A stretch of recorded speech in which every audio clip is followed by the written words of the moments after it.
Vejam o que está escrito em Judas capítulo 1, versos 1 ao 23 na Nova Bíblia Viva. Judas, servo de Jesus Cristo e irmão de Tiago, aos que foram chamados, amados por Deus Pai e que Jesus Cristo tem guardado em segurança.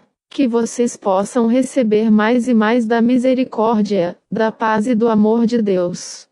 Meus amigos queridos, eu estive planejando escrever-lhes a respeito da salvação que Deus nos deu, porém agora vejo que em vez disso devo escrever-lhes de outra coisa, insistindo com vocês para que defendam bravamente a fé que Deus, uma vez por todas, entregou ao seu povo. Digo isso porque alguns homens ímpios infiltraram-se entre vocês sem serem notados, dizendo que depois que nos tornamos cristãos podemos andar como quisermos. Esses ímpios transformaram a graça de nosso Deus, e o destino de tais pessoas já está traçado há muito tempo, pois elas se voltaram contra o nosso único Mestre e Senhor, Jesus Cristo. Lembrem-se deste fato, que vocês já conhecem, que o Senhor salvou da terra do Egito uma nação inteira de pessoas e depois matou cada uma delas que não confiou nele e não lhe obedeceu. E lembro a vocês aqueles anjos que não ficaram dentro dos limites da autoridade concedida a eles, mas que abandonaram sua própria morada. Deus os conserva acorrentados em prisões de escuridão, aguardando o juízo do grande dia. E não se esqueçam das cidades de Sodoma e Gomorra, e as cidades vizinhas, todas cheias de imoralidade de toda espécie, inclusive a paixão de homens por outros homens. Aquelas cidades foram destruídas pelo fogo e continuam a servir de advertência para nós de que existe o castigo do fogo eterno. Por favor, foquem no verso 7 porque fala com clareza que existe o castigo do fogo eterno. Vamos continuar no verso 8.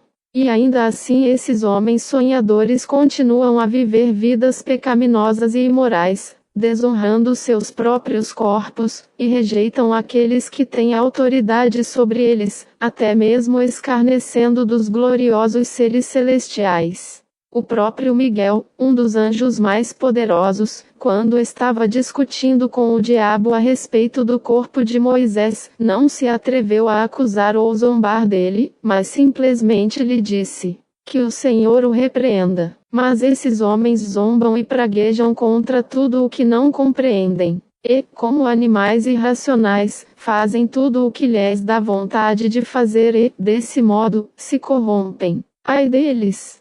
Porque estão seguindo o exemplo de Caim e, como Balaão, eles fazem qualquer coisa na esperança de obter lucro e foram destruídos na rebelião de Coré. Quando esses homens se juntam a vocês nas festas fraternais da igreja, são manchas malignas no meio de vocês, dando escândalo, comendo gulosamente e empanturrando-se, sem se preocuparem com os outros. São pastores que cuidam de si mesmos. São como nuvens sem chuva que o vento carrega. São como árvores frutíferas no outono sem nenhum fruto na ocasião da colheita. Não estão apenas mortos, mas duplamente mortos, pois foram arrancados, com raízes e tudo. Tudo o que eles deixam atrás de si é vergonha e desonra, como a espuma suja deixada pelas ondas bravas do mar. Andam vagueando de um lado para o outro, como estrelas errantes, mas adiante deles estão as densas trevas eternas que Deus preparou para eles.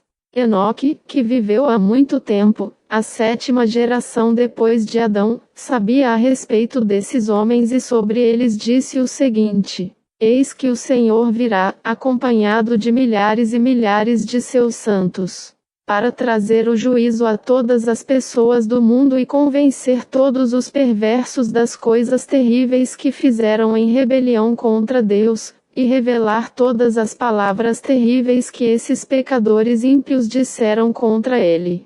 Essas pessoas são exploradores constantes, eternos insatisfeitos, fazendo todo o mal que lhes dá vontade. São uns exibicionistas espalhafatosos, e quando mostram interesse para com os outros, é só para conseguir deles alguma coisa em retribuição.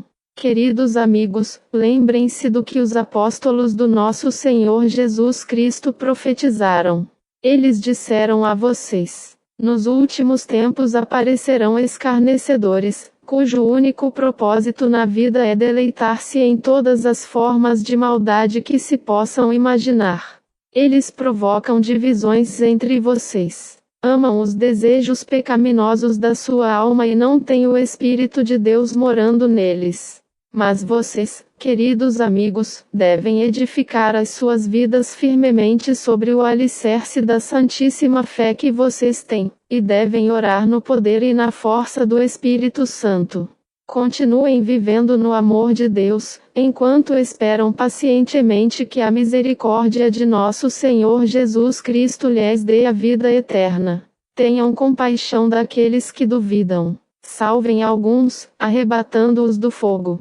E quanto aos outros, ajudem-nos a encontrar o Senhor, sendo misericordiosos com eles, mas tomem cuidado para que vocês mesmos não sejam arrastados para os mesmos pecados deles.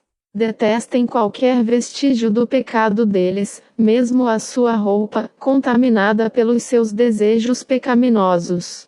Por favor, foquem no verso 23 porque fala que os maduros na fé devem salvar alguns com muito cuidado do fogo eterno. Arrebatar é tirar as pessoas do sistema religioso que ficam enganando e explorando. É isso que simboliza o castigo do fogo eterno. O fogo eterno é viver essa vida aqui na terra sendo enganado por um sistema religioso podre até o último dia da nossa vida. Vou repetir, prestem atenção. O fogo eterno é viver essa vida aqui na terra sendo enganado por um sistema religioso podre até o último dia da nossa vida. Agora vamos para o estudo bíblico. Judas 1, verso 23. Nova Bíblia Viva. Introdução. Judas 1:23 é um versículo crucial que oferece uma estratégia tripla para o engajamento cristão com aqueles que estão espiritualmente em perigo. Dentro do contexto de uma carta que denuncia a infiltração de falsos mestres e a imoralidade dentro da igreja. Este versículo se destaca no meio de um alerta severo contra os perigos da apostasia e do pecado, fornecendo um guia sobre como os crentes devem agir em relação àqueles que estão lutando contra dúvidas ou já se desviaram do caminho da fé.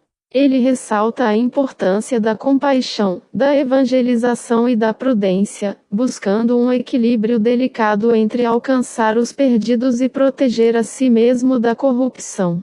Contexto histórico. A carta de Judas foi escrita em um período em que a igreja primitiva enfrentava sérios desafios internos. Falsos mestres estavam distorcendo as doutrinas bíblicas e promovendo um estilo de vida permissivo, alegando que a graça de Deus permitia a liberdade para pecar. Judas 1:4. A referência a Sodoma e Gomorra, Judas 1:7, o exemplo de Caim, Balaão e Coré, Judas 1:11, e a descrição de banquetes fraternais da igreja, Judas 1:12, pintam um quadro de uma comunidade em que o pecado era flagrante e a liderança espiritual estava comprometida. Assim, é relevante notar que a carta de Judas foi escrita para alertar e exortar os crentes a permanecerem firmes na fé, Judas 1:3, e a confrontarem o pecado com discernimento e misericórdia, Judas 1 versos 22 ao 23. Esse contexto nos ajuda a entender a urgência do apelo de Judas e a complexidade da tarefa de resgatar aqueles que estão em perigo espiritual. Interpretação. Judas 1:23 nos chama a agir em diferentes níveis de intervenção, dependendo da situação espiritual da pessoa em questão. Primeiro, para aqueles que estão à beira da perdição, salvem alguns, arrebatando-os do fogo, é necessário um resgate urgente e ativo, uma referência à evangelização urgente. Isso implica em confrontar o pecado e o engano com a verdade do Evangelho, buscando trazê-los de volta à segurança em Cristo.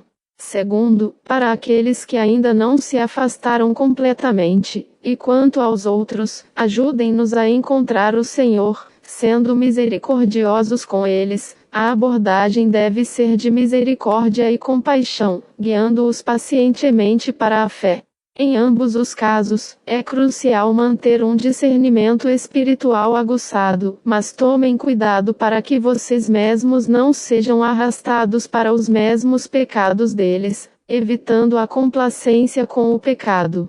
A última parte do versículo: detestem qualquer vestígio do pecado deles, mesmo a sua roupa contaminada pelos seus desejos pecaminosos, enfatiza a importância de manter a pureza pessoal e se afastar de qualquer influência que possa nos levar ao pecado. Em resumo, este versículo nos exorta a um ministério ativo e compassivo, mas sempre cauteloso, de resgate e restauração, em dependência da graça de Deus e sob a orientação do Espírito Santo.